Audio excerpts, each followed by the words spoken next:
I don't know how much hobby it is, but it's like a lot of the content I've recently been making. I feel like whether it specifically has to do with like specific cards coming in from mail days or cards that I've opened up and pack pulled. I just feel like it's the I don't know what to call it. Just the grand scheme of the hobby. It's about fandom. So right now, as I'm recording this. I really wanted to record before the championship game, but I just wasn't able to. I just didn't have enough time.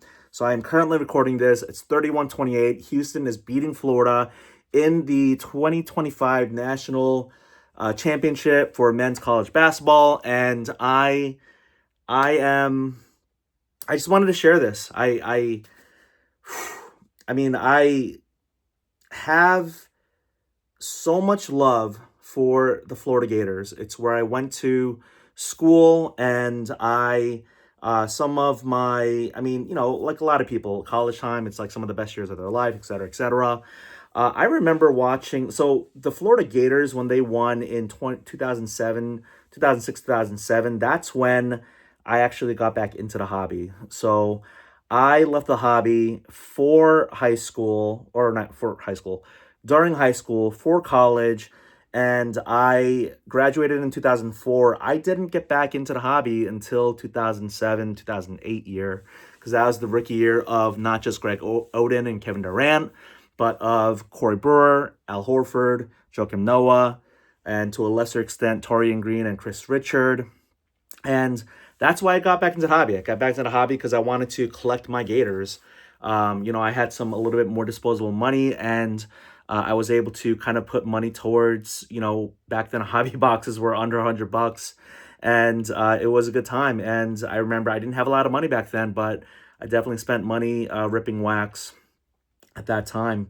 I think I remember buying some cards, some boxes from, I think it was Blowout Cards. So I don't remember buying from like maybe David Adams was around then. I'm sure they were. I don't know if I bought from them, and I don't remember Steel City Collectibles. Anyway, those are the three like bigger, distribute online distribution card companies I can think of.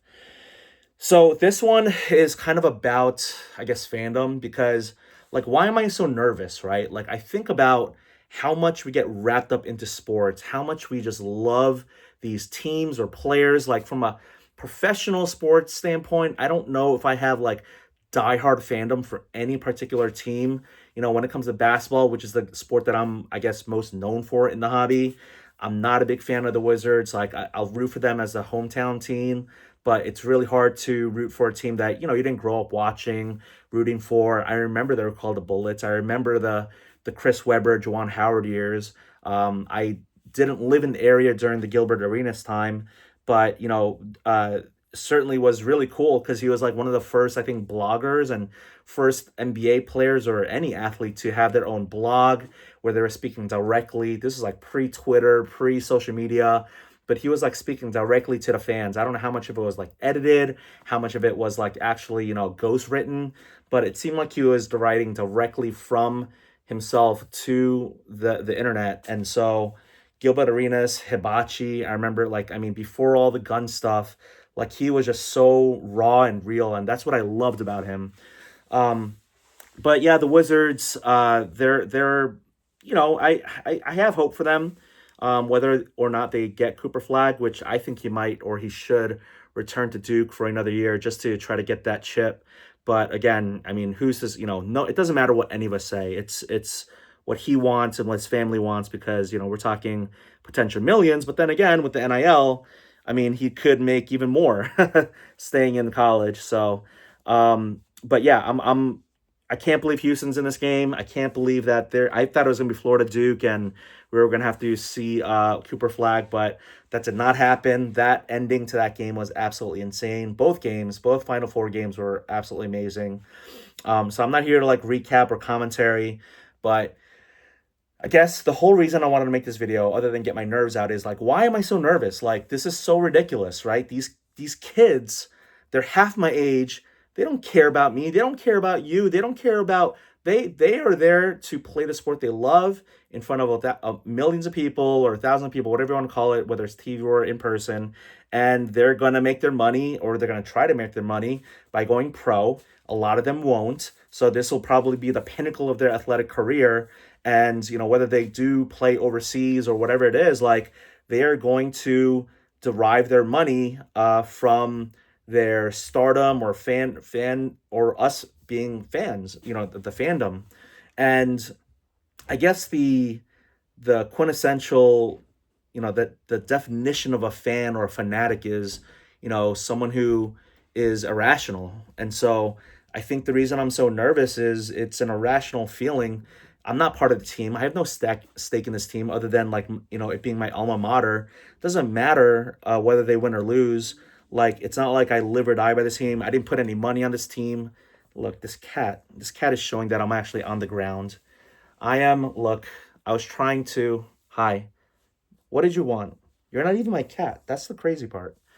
Um, but here's the thing, like, I know, like, objectively, reasonably, it doesn't make sense to be nervous because it's a bunch of kids playing a game they love. Just it happens to be in front of a lot of people, and people are rooting them on, and people are rooting against them. And I'm talking about both sides, both fan bases, both colleges, everything. Like, sports is so funny because I think right now in this day and age where everything is streaming, it's like the one water cooler event that we can kind of experience together live, and we can just kind of like talk about it the next day or social media and all that stuff. But I just think it's so ridiculous that people are so invested into it, like they derive a large part of their, I don't know, sense of self-worth. Someone who's like a diehard, say in my area, like the Commanders, like they will live or die. They will have a great week after a win on a Sunday because the Commanders won, and they will have like a crappy, crummy week because the Commanders lost. And I think I think that's crazy. But again, that's fandom. That's fanhood. And so I don't know. Like, there's no reason for me to be nervous. I'm not playing in the game. I have no financial stake or vested interest in the game, which I know that's another big thing with this with sports betting, right? I don't do it, but more power to the people who do. But I feel like there are people who are literally sending death threats to players because they cost them a parlay or a bet or money, and to teenagers. It's absolutely insane. And it doesn't matter what the age of the athlete is. To do that to anyone is just absolutely, again, irrational, but in a really an illegal way. Like, I mean, sending death threats to someone, even from a burner account, or especially from a burner account, is just completely, it's nonsense. But I just wanted to, I guess, just do this during halftime because I do have this pent up energy. Like, I have no reason. Should for no reason be nervous. I should be excited. I should be rooting them on. I should be rooting on my Gator boys and just enjoying it. But I think we all know in fandom, you really can't enjoy it. It's almost like the losses hurt more than the wins, and I think that's what gamblers say about gambling is the losses hurt more than the actual wins. But again, it's fandom, and I it truly ultimately does not matter what happens in these next 20 minutes of game time in the second half. But of course, I am if it doesn't matter, why am I making this video? Right? It's just I don't know. I don't know. But anyway, I'm on the ground here because I literally couldn't even sit in a chair. I couldn't even stand. Couldn't stand in front of a whiteboard. I couldn't, be here with my cards. Like, I literally just wanted to press record and just talk this out. Um, so I think that's all I wanted to say. I mean, yeah, if you're gambling, like, just do it responsibly. If you're betting, or I mean, if you're getting into breaks, or if you're ripping wax, or if you're like, financially deep into the hobby, just do it responsibly. I guess that's the other thing. What else did I want to say? Yeah, I ultimately, like, these players. They don't they they do in a way derive their salaries that they go pro off the fans, right? Because we're the viewing population, and the way these leagues get their money is mostly through like TV revenue and all that. But again, it gives no one any right to just like, you know, completely crush someone online or like say that they want them to die because they missed a free throw at the end of the game. So anyway, I hope this game does not come to free throws. I hope that the Gators can do what they've been doing this whole run, which is come back in the second half and just just have some miracle runs or plays or whatever it is.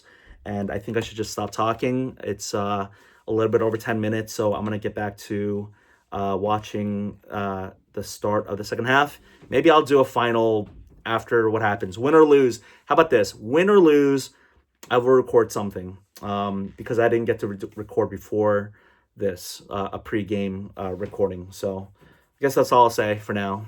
All right.